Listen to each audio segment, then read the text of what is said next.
జై శ్రీరామ్. హిందూ బంధువులందరికీ నా నమస్కారం అండి. ఈ వీడియోలో నేను మీకు రెండు కథలు చెప్తా.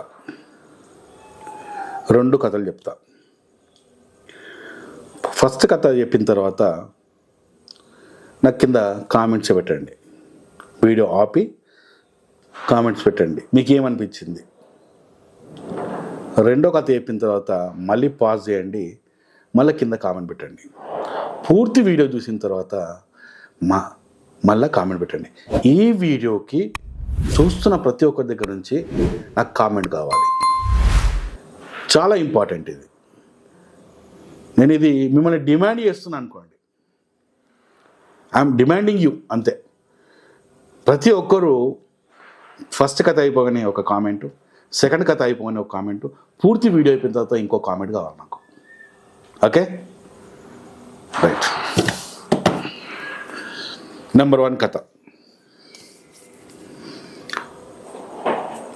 ఇప్పుడు మీరు, నేను, సరే నా గురించి కొంచెం పక్క పెట్టండి. మీరే, ఈ వీడియో చూస్తున్న మీరు కోర్టు పని ఉంది, కోర్టుకి వెళ్ళారు. మీరు వెళ్ళిన తర్వాత ఒక లాయర్ని కలిశారు. కలిసి ఆ లాయర్తో ఆ కేసు విషయము, మీ దగ్గర ఉన్న ఒక కేసు విషయము మాట్లాడదామని ఆయన దగ్గరికి వెళ్ళారు, లాయర్ దగ్గరికి వెళ్ళారు. వెళ్ళగానే ఆ లాయర్ ఏం చేశాడంటే, మీకు ఒక విజిటింగ్ కార్డు ఇచ్చాడు. ఆయన ఇంకా మాకు జనరల్గా ఎవరైనా ఇస్తారు విజిటింగ్ కార్డు ఇస్తారు మీకు. ఇక నా విజిటింగ్ కార్డు మీరు చూశారు. చూడగానే పలానా XYZ అనే పేరు ఉన్నది. ఆ పేరు తర్వాత, అంటే ఆ పేరుకు ముందు ఐఎమ్ ఫేమస్ లాయర్ అని చెప్పి ఆయన కింద ఆయన పేరు ఉందనుకోండి, మీరు ఏమనుకుంటారు? మీరు అర్థమైందా? ఆయన విజిటింగ్ కార్డు ఇచ్చిన తర్వాత విజిటింగ్ కార్డు చూసారు, ఐఎమ్ ఫేమస్ లాయర్ అని చెప్పి రాసి దాని కింద ఆయన పేరు రాసుకున్నాడు. ఇది చూడగానే మీకు ఏమనిపిస్తుంది? వీడియో పాజ్ చేసి కామెంట్ పెట్టండి. పెట్టారా? సరే, ఇప్పుడు సెకండ్ కథ చెప్తాడండి. అనగనగా ఒక రాజు. ఆ రాజుకు భార్య, పిల్లలు ఉన్నారు. ఆయన ఏం చేశాడంటే, భార్యను, పిల్లల్ని, రాజ్యాన్ని, ప్రజలని అందరినీ వదిలేసి ఒక చెట్టు కిందకి వెళ్ళి కూర్చొని తపస్సు చేశాడు. తపస్సు చేసిన తర్వాత అది కొన్ని రోజుల్లో ఏదో కొంత సమయం అయిన తర్వాత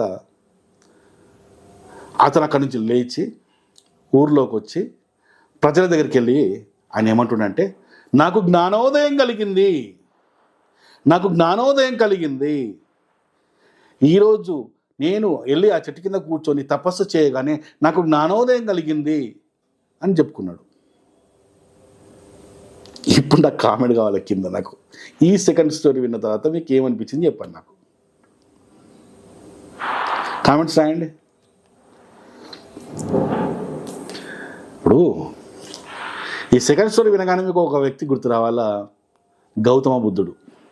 బుద్ధిజం, బౌద్ధ మతం. ఆయన కూడా రాజ్యాన్ని, భార్యను, పిల్లల్ని, ప్రజలను అన్నీ వదిలేసి ఒక చెట్టు కింద, బోధి వృక్ష కింద కూర్చొని తపస్సు చేసుకొని నాకు జ్ఞానోదయం కలిగిందని చెప్పగానే నమ్మిన ప్రజలని మనం వాళ్ళని ఏమనాలో మీరే చెప్పండి. ఈయన ఎవరైనా గురువు దగ్గర వెళ్ళి ఏమైనా జ్ఞానబోధ చేయించుకున్నాడా? లేకపోతే ఏదైనా గురువుతో కలిసి తపస్సు చేసి ఒక గురువు ఏమైనా ప్రకటించిండా ఈయనకు జ్ఞానోదయం కలిగింది అని? చెప్పండి. ఆయన అంతటా ఆయనే చెప్పుకున్నాడు, నాకు జ్ఞానోదయం కలిగింది. సరే, ఏంటయ్యా నీకు కలిగిన జ్ఞానోదయం? నీకు కలిగిన జ్ఞానోదయం ఏంటి అని నా సొంతోడే కూడా ప్రశ్నించగానే ఆయన ఏమంటున్నా అంటే, నాకు కలిగిన జ్ఞానోదయం ఏంటంటే, మనిషి దుఃఖంతో జీవిస్తున్నాడు. ఈ దుఃఖం అనేది, ఈ దుఃఖమే మనిషికి లేకుండా పోవడమే నేను జ్ఞానం ద్వారా తెలుసుకున్నాను. మరి ఏం చేయాలయ్యా మరి దుఃఖం లేకుండా ఉండాలంటే? అసలు మనిషికి కోరికలే ఉండద్దు. అసలు మనిషికి కోరికలే ఉండద్దు. కోరికలు లేకపోతే అసలు దుఃఖమే లేదు. దుఃఖమే లేకపోతే నువ్వు హ్యాపీగా బతుకుతావు. నీకు భార్య వద్దు, పిల్లలు వద్దు, సంసారం వద్దు, బంధుత్వాలు వద్దు, ఏవి వద్దు. నువ్వు అన్నీ వదిలేసేయి. నా దగ్గరికి రా, నీకు కాషాయం బట్టలు ఇస్తా, నీ చేతిలో ఒక చిప్ప పెడతా, ఇంటింటికి వెళ్ళి అడుక్కొని అది భుజించు, మళ్ళీ వచ్చి పడుకో, మళ్ళీ చెట్టు కింద కూర్చొని ధ్యానం చేయి, మళ్ళీ ఆకలి ఆగనే మళ్ళీ పోయి ఇంటింటికి పోయి అడుక్కో. ఇది కలిగిన జ్ఞానబోధ, జ్ఞానం. ఇక్కడ ఇంకొక విషయం చెప్తాను మీకు. ఇక్కడ ఇంకొక విషయం మీతో చెప్తా. మీ అందరు చూస్తున్న ఈ వీడియో, మీరు బుద్ధుని ఆదర్శంగా తీసుకుంటారా లేకుంటే అబ్దుల్ కలాం గారిని ఆదర్శంగా తీసుకుంటారా అనేది నా ప్రశ్న. జాగ్రత్తగా వినాలి మీరు. బుద్ధుని ఆదర్శంగా తీసుకుంటారా లేదా అబ్దుల్ కలాం గారిని ఆదర్శంగా తీసుకుంటారా అనేది నా ప్రశ్న. ఇద్దరు కూడా కలగనమన్నారు. ఇద్దరు కూడా కలగనమని ఉంటున్నాను. ఏమని అంటే అబ్దుల్ కలాం గారు ఎలాంటి కళలు కలమంటారు అంటే, కలలు కానీ ఒక లక్ష్యాన్ని ఏర్పాటు చేసుకో, ఆ లక్ష్యం కోసము నిరంతరం కృషి చేసి ఆ లక్ష్యాన్ని చేరుకో. ఆ లక్ష్యం నువ్వు ఒక డాక్టర్ అయి ఉండాలి, నువ్వు ఒక ఇంజనీర్ అయి ఉండాలి, నువ్వు ఒక సైంటిస్ట్ అయి ఉండాలి, లేకుంటే ఈ దేశ ప్రధానమంత్రి అయి ఉండాలి, లేకుంటే ఈ దేశం రాష్ట్రపతిగా నిలవాలి. ఇలాంటి కళలుగాను ఆ కళను సాకారం చేసుకోవడానికి కష్టపడి నువ్వు డెవలప్గా నీ వల్ల ఈ దేశాన్ని కూడా డెవలప్ చేయు అని చెప్తున్నాడు. ఈ దేశం కూడా అభివృద్ధి చెందాలి నీ వల్ల అని చెప్తున్నాడు అబ్దుల్ కలాం. మరి గౌతమ బుద్ధుడు కూడా కళలు కనమంటున్నాడు. ఎలాంటి కళలు కనమంటున్నాడు అంటే, అన్నీ వదిలేయి, నీకు పెళ్ళామద్దు, పిల్లలొద్దు, బంధువులొద్దు, ఇల్లొద్దు, అసలు నీలో ఆశనే ఉండొద్దు, నీలో కోరికలే ఉండొద్దు. ఒక సన్యాసిగా రా, ఒక సన్యాసం పుచ్చుకో, చిప్ప తీసుకో, కాషాయం వేసుకో, ఇంటింటికి పోయి భిక్షం ఎత్తుకొని తిను. నువ్వు జీరో అయిపో, నీ వల్ల ఈ దేశం కూడా సర్వనాశనం అయిపోయి జీరో అయిపోయి. ఇదే బుద్ధుడు చెప్పిన జ్ఞానోదయం. ఇప్పుడు చెప్పండి ఇద్దరు చెప్పిన జ్ఞానోదయంలో, ఇద్దరు చెప్పిన కళల్లో ఏ కళ బెటర్ మీకు? ఇప్పుడు మన రాష్ట్రాల్లో ఉన్నాయి, మన తెలుగు 2 రాష్ట్రాలు ఉన్నాయి. 30 ఏళ్ళకే పింఛన్లు ఇస్తాం, లేకుంటే 30 ఏళ్ళ తర్వాత ఇంకేదో స్కీమ్ ఇస్తాం, ఫ్రీ రేషన్ ఇస్తాం, ఫ్రీ ఆయిల్ ఇస్తాం అని అంటుంటే మనం ప్రభుత్వాన్ని తిడుతున్నాం. అరే ప్రభుత్వం మీకు ధమాకుందా? మీకేమన్నా ప్రజలకు పని కల్పించండి, ప్రజలకు పని చేయడం నేర్పియండి అని చెప్తున్నామా? లేకపోతే మాకు ఫ్రీగా ఇవ్వండి అని చెప్తున్నామా? ఇక్కడ బుద్ధుడు చెప్తుంది ఏంటి?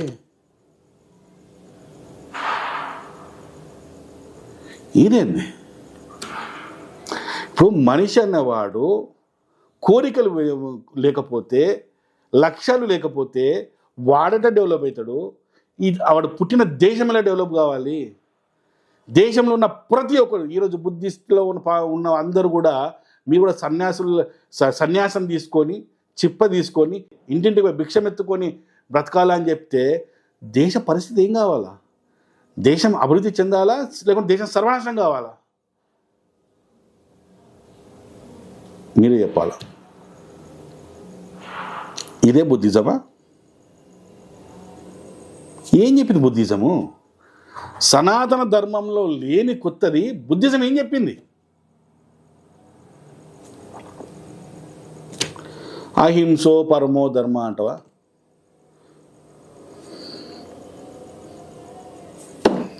అహింసో పరమో ధర్మ అంటవా?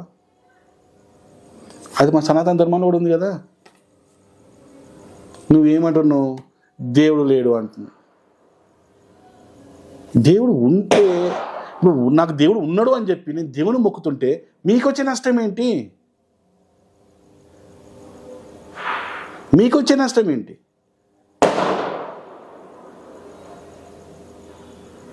పునర్జన్మ, కొంతమంది బుద్ధిజంలో పునర్జన్మ ఉంది అని కూడా అంటాడు, కొంతమంది బుద్ధిజంలో పునర్జన్మ లేదు అంటారు. పునర్జన్మ సిద్ధాంతము హిందూ సనాతన ధర్మంలో ఉంది.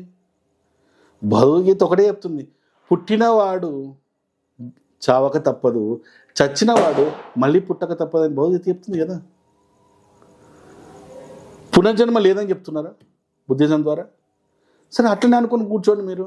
మేము ఉందని నమ్ముకుంటాం. మేము చేసే మంచి పనులు పాపాలు ఏ నిష్పత్తి ప్రకారం మేము చేశామో ఆ నిష్పత్తి ప్రకారం శిక్ష అనుభవిస్తాం, సుఖాలను స్వర్గాన్ని అనుభవిస్తాం, చస్తాము. మళ్ళీ ఏ జన్మగా పుట్టాలో మా సనాతన ధర్మం నిర్ణయిస్తుంది. అంటే మీకు ఏదేమున్నది? అసలు ఏంది మీకు చెప్పాలనుకున్నది? సనాతన ధర్మం కంటే గొప్పగా చెప్పింది బుద్ధిజం ఏంటి? చిప్ప తీసుకొని బబ్బబ్బబ్బబ్బబ్బబ్బ